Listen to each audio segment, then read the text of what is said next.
I was very flattered to hear that I was sort of a reference for some of the initial music stylings that were being thrown around, music that I'd done for the Command & Conquer games and things like that. It was a tremendous honor to work on this project with the team that we had put together, and especially working with Frank. I grew up playing all those old Westwood games, so getting to actually work with Frank on Tempest Rising was an absolutely mind-blowing trip.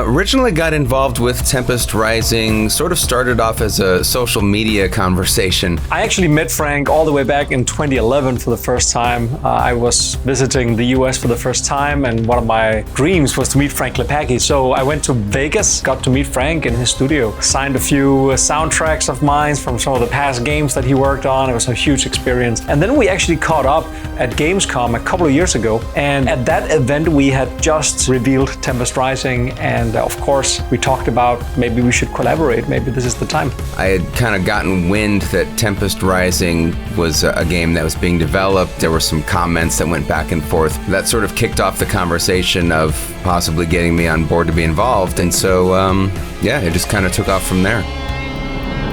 Sounds like your sort of challenge, eh, Commander?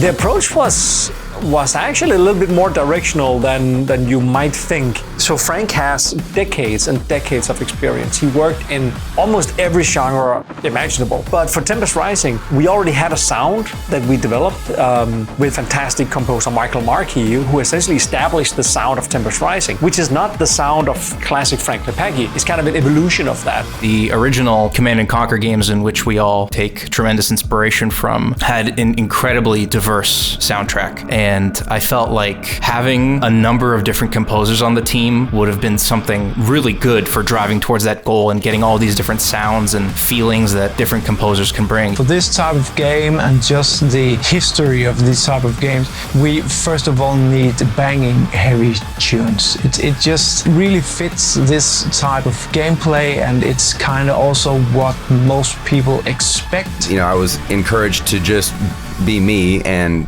bring what I bring to the project, but with respect to what was already done, I wanted to make sure that what I was doing was going to fit in as well, and that way it would be a nice blend stylistically, but also to complement the other music that's in the game too.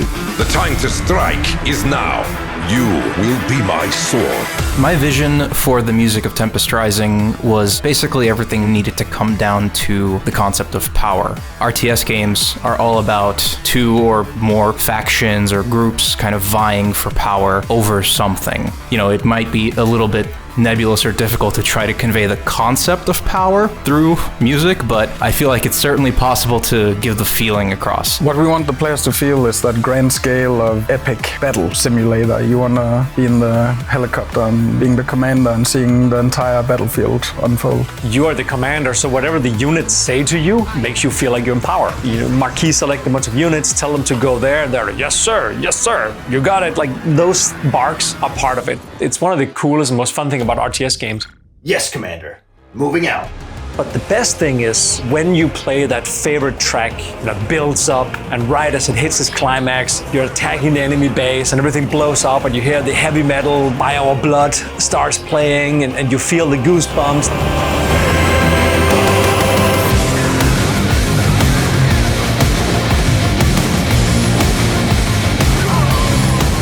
That's the other part of it, this connection between the music of the game, what you do as a player, and of course what the units tell you. It feels really, really good. You feel like you're in power when you play the game. I think music can convey power and make you feel powerful based on your instrument choices and based on the way that you use those together. Mixing is important too. You've got to allow things to have some dynamic range so that they punch you a little harder sometimes. We want to really hammer home that you're in a battle now and big explosions are going off and the music is epic, etc. But then you're building and there's a lull in combat, and you want to kind of strategize and relax, and you want the dynamics to reflect that. So you hear some of the ambience from the buildings, etc. A very ambient soundscape, something that makes you feel immersed in this whole world and history that Tempest Rising is. For example, I was using a lot of tribal drums mixed with gritty synth pads, but still retaining a melody and still giving some hard hits every now and again to kind of amplify a little bit of that feeling so that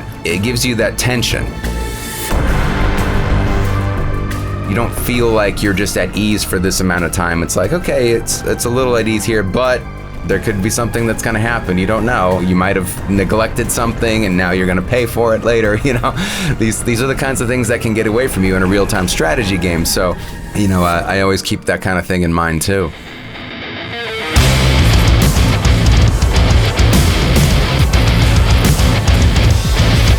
The tone of the game is reflected in the music by the style of music that we picked. First of all, we started again by creating these hero tracks. Let's get the foundation of each sound for each faction locked down. You might not know when you hear it because they're not named anything Dynasty, GDF, Veti, but it is a soundtrack full of Dynasty tracks, GDF tracks, and Veti tracks. And then based on that, we had our composers create tracks that would fit the story and themes of the game. You know, what is the soundtrack of war if not, going back to our earliest days, the sound of marching and beating drums, and percussion is the heart of it. And I think that bringing the elements of electronic percussion as well as melding it with more acoustic percussion elements as well, like we've sort of achieved a nice sense of harmony between the fighting between troops, you know, flesh and blood, guns in their hands, as well as all these like sort of outlandish vehicles and sci-fi weaponry that is available to you in the game.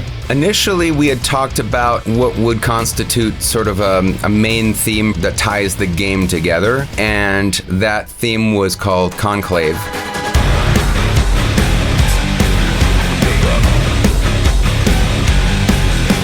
It was sort of a theme where I directly took inspiration from the other tracks that were associated with some of the different factions of the game, and I wanted to find a way to homage some melody from that all into one theme. And it definitely had a bit of kind of Tiberian Sun influence, just in terms of the concept of going from something heavy into something synthesized and more ambient, and then keeping the groove going throughout that, having that sort of variety in place. Any challenging parts to create was definitely explosions and weapon sounds. Being in Denmark, not being able to record any of that is very, very challenging. So we have to get very creative with recording stuff that's not explosions and make it sound like it is an explosion. We use a lot of doors, old rusty slamming doors for explosions and gunshots and all of that stuff. It's very fun and it's very rewarding, but it's also very hard. Bear with me. The information is still coming in. When experiencing the soundscape of Tempest Rising, I really hope that players can experience like all the facets and tones and emotions that sort of come about within such a dynamic genre like an action-focused RTS game. Those like moments where it synergizes in the sort of intentional way, but then also when things happen unintentionally, like the music gets really quiet and then there is a big fight happening, and then you're just left to hear all these explosions and soldier screaming sounds because the music is no longer pushing its way to the front. I really hope that players can experience like how dynamically everything can interact with itself. Hopefully they will feel nostalgic.